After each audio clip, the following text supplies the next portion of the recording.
When a country has a problem, it's up to diplomats and politicians to try to solve them. However, at the Southeast Alabama Model United Nations Assembly, it was up to middle schoolers. 5 middle schools from across the Wiregrass represented 11 different nations, including countries such as the United Kingdom, the Solomon Islands, and Lesotho. It is a writing competition for middle school students in grades 6 through 8. They have to write a persuasive writing piece, which is their resolution. They represent a country and they identify the need of that country through that resolution.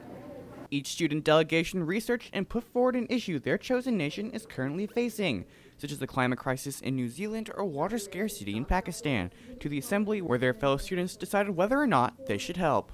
Not only does creating resolutions build research and writing skills, presenting to and negotiating with the assembly also encourages students to work together to solve problems.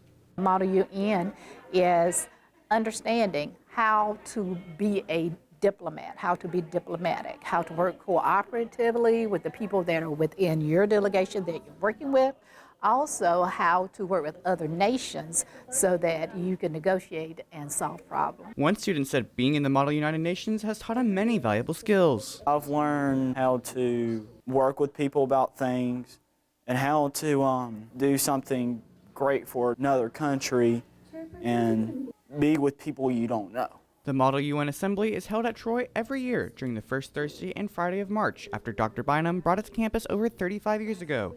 Nathaniel Bliss, Troy, TrojanVision News.